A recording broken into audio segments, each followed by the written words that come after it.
नमस्कार, एक बार फिर से आप सभी का बहुत बहुत स्वागत है हमारे यूट्यूब चैनल पे। आज फिर से मैं आप सभी के लिए क्लास 8 जियोग्राफी चैप्टर 5 जिसका नाम है मानव संसाधन, इसके इम्पोर्टेंट नोट्स लेके आया हूँ।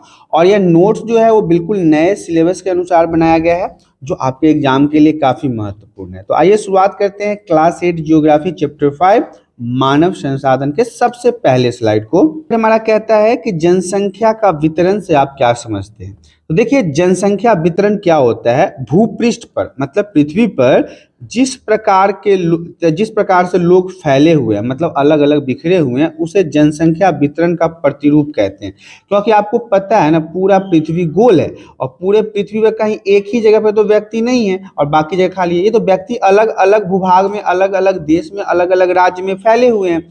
विश्व की जनसंख्या का 90% से अधिक भाग भूपृष्ठ से लगभग 30% भाग पर निवास करता है। जितना भी जमीन है पूरे पृथ्वी पर, उसके सिर्फ 30% भाग पे ही लोग निवास करते हैं, रहते हैं।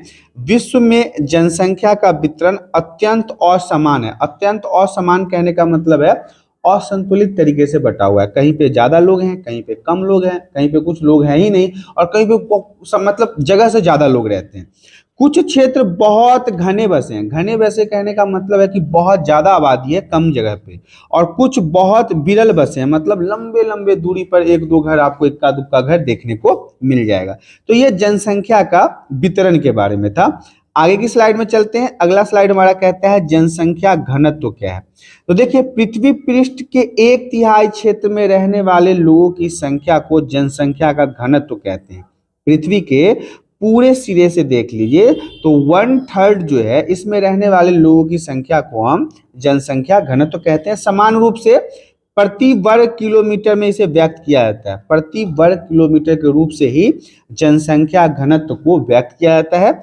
संपूर्ण विश्व का औसत जनसंख्या घनत्व 51 व्यक्ति प्रति वर्ग किलोमीटर। अगर पूरे विश्व की बात कर ली जाए, पूरे वर्ल्ड की बात कर ली जाए, तो एक वर्ग किलोमीटर में सिर्फ और सिर्फ 51 लोग ही रहते हैं। सबसे अधिक जनसंख्या घनत्व वाला दक्षिण मध्य एशिया है। इसके पश्चात पूर्वी एशिया और दक्षिण पूर्वी एशिया भी शामिल है, जो सबसे पूरे विश्व में सबसे ज्यादा घनत्व वाला क्षेत्र, सबसे ज्यादा रहने वाले लोगों के रूप में ये जाना जाता है।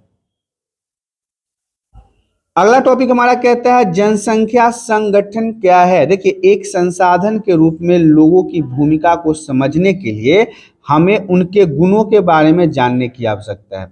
किसी भी लोगों को जानने से पहले उनके गुण के बारे में जानना आवश्यक है। लोग अपनी आयु, अपने लिंग, साक्षरता स्तर, जो जितना वो पढ़े लिखे हैं, इसके अलावा स्वास्थ्य दशाओं, व्यवसाय और आय के स्तर पर एक दूसरे से भिन्न होते हैं। जितने भी लोग रहते हैं उन सब की भाषा, संस्कृति, रहन सहन, पैसे कमाने का तरीका, पढ़ा लिखा होना, लिंग, सभी तो एक दूसरे से अलग ही होता है। लोगों की इन विशेषताओं के बारे में जानना बहुत ही आवश्यक है, क्योंकि जनसंख्या संगठन जो है वो जनसंख्या की संरचना को दर्शाता है। अगर आपसे पूछा जाए कि जनसंख्या संगठन क्या है, तो आप बताएंगे इस जगह पर रहने वाले अलग अलग जाति, धर्म, अलग अलग लिंग, अलग अलग साक्षर लोगों के ऊपर जो जानकारी हमें मिलती है, यही जनसंख्या संगठन कहलाता है। अगला स्लाइड हमारा कहता है जनसंख्या वितरण को प्रभावित करने वाले कारक कौन कौन से हैं। किस प्रकार के ऐसे कारण हैं, कौन कौन से ऐसे कारण हैं जो जनसंख्या को प्रभावित करते हैं, लोगों को प्रभावित करते हैं। तो सबसे पहला तो है स्थलाकृति। देखिए, लोग सदैव पर्वतों और पठारों की तुलना में मैदान भाग में रहना पसंद करते हैं। ज्यादातर लोग कहाँ रहना चाहते हैं, जहाँ समतल जमीन हो। पहाड़ पे कोई रहना चाहेगा, पेड़ पे कोई रहना चाहेगा, बर्फ पे कोई रहना चाहेगा, जहाँ पे समतल जमीन है वहां पे रहना चाहेगा। इसी कारण से क्या क्या कारण है, तो वहां पे खेती अच्छी हो जाती है, विनिर्माण हो जाता है, सेवा क्रियाओं के लिए उपयुक्त होते हैं ये सारी चीजें। जैसे गंगा के मैदान विश्व का सबसे अधिक घने बसे क्षेत्र है। गंगा का जो मैदान है वहां पे सबसे ज्यादा लोग बसते हैं, क्योंकि वो बिल्कुल समतल है। जबकि एंडीज, आल्प्स, हिमाचल जैसे पर्वत विरल बसे हुए हैं। मतलब हिमाचल के पर्वत पे कौन जाके बसेगा भाई, वहां पे पहाड़ है, न खेती होगा, न कुछ सामान ठीक से लेके जा सकते हैं, ठंडा इतना पड़ेगा, तो यहाँ पे बसना बड़ा मुश्किल होता है। तो इसी को हम कहते हैं स्थलाकृति। अब हम बात जलवायु की कर ले, तो लोग सामान्य रूप से चरम जलवायु, जो अत्यधिक गर्म अथवा अत्यधिक ठंडी होती है, जैसे कि सहारा मरुस्थल हो गया, रूस के ध्रुवीय प्रदेश हो गए, कनाडा, अंटार्कटिका में रहने से बचते हैं। मतलब अब जहां पे बहुत ज्यादा ठंडा हो रहा है, बिल्कुल बर्फ जम जा रहा है, शरीर ही जम जाएगा, वहां पे जाके कौन रहेगा। या फिर बहुत ज्यादा गर्म, जैसे थार मरुस्थल जहाँ पे 40 से ऊपर ही हमेशा टेम्परेचर रहता है। हमारे दिल्ली में कभी कभी 40 के आसपास टेम्परेचर आता है तो लगता है कि हालत खराब हो गया, वहां पे 40 ही रहता है, मैक्सिमम 60 पहुंच जाता है, आदमी तो मर ही जाएगा। तो ऐसी जगह पे कोई रहना नहीं चाहेगा।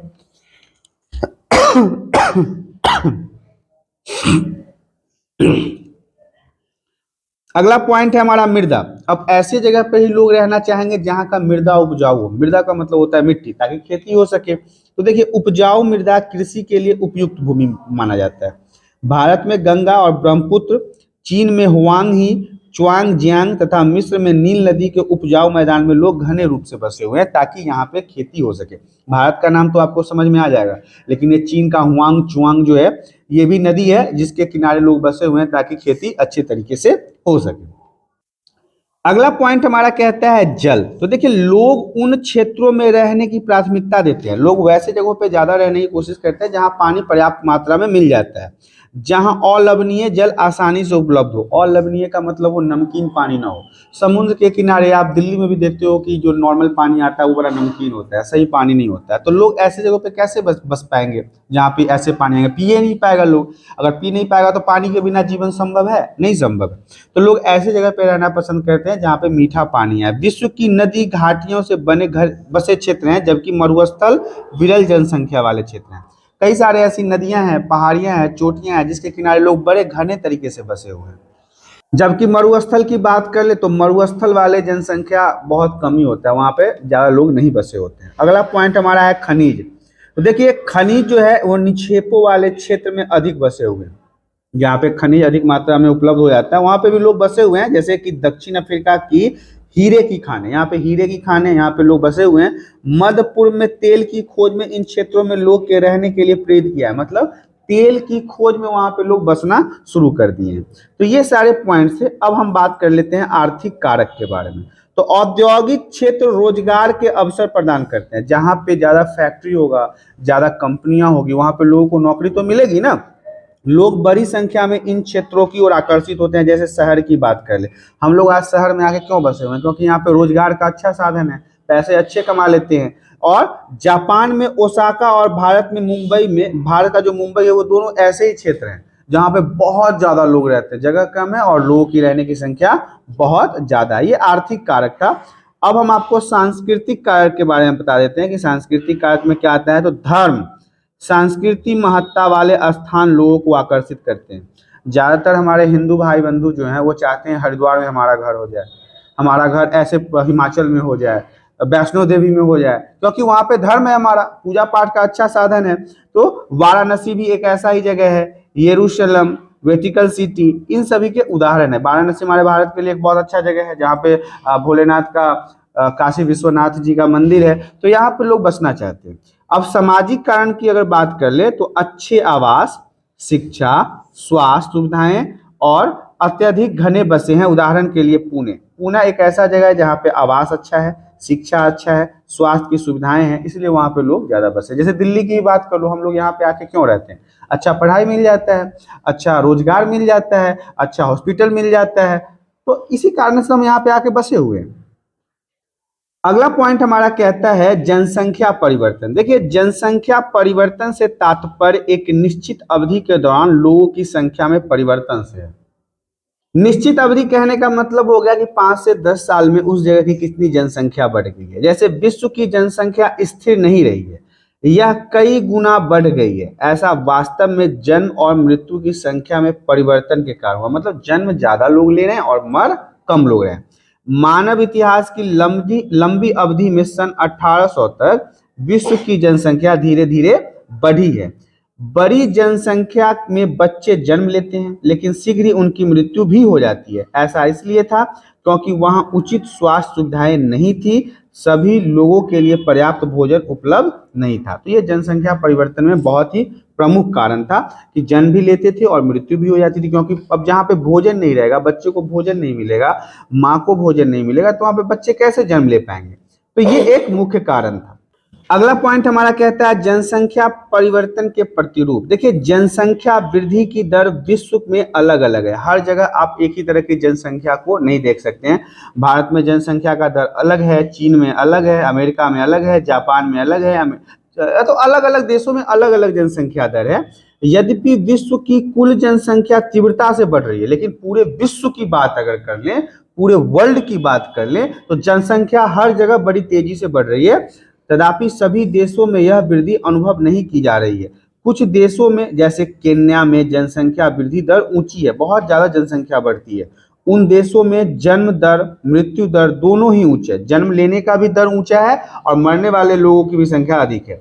हाल में ही स्वास्थ्य सेवाओं में सुधार के साथ साथ मृत्यु दर यहाँ पे कम हो गई है, परंतु जन्म दर अभी भी अधिक है, जिससे वृद्धि दर बहुत ज्यादा बढ़ रहा है। अब देखिए बैलेंस करने के लिए क्या होता है, अगर 4 बच्चों का जन्म हुआ, इसका मतलब है कि 4 बूढ़े की मौत भी तो होनी चाहिए, तभी तो ये बैलेंस रहेगा ना। लेकिन यहाँ पे बच्चे जन्म लेते जा रहे हैं और बूढ़े मर ही नहीं रहे हैं, तो ऐसे में क्या होगा, जनसंख्या असंतुलित हो रहा है, लोगों में ज्यादा जनसंख्या, देशों में ज्यादा जनसंख्या बढ़ रहा है। तो ये हमारा जनसंख्या परिवर्तन के प्रतिरूप थे। इस प्रकार से आपने देखा क्लास 8 जियोग्राफी चैप्टर 5 जिसका नाम था मानव संसाधन, इसके इंपोर्टेंट नोट्स यहाँ पे समाप्त हो गए।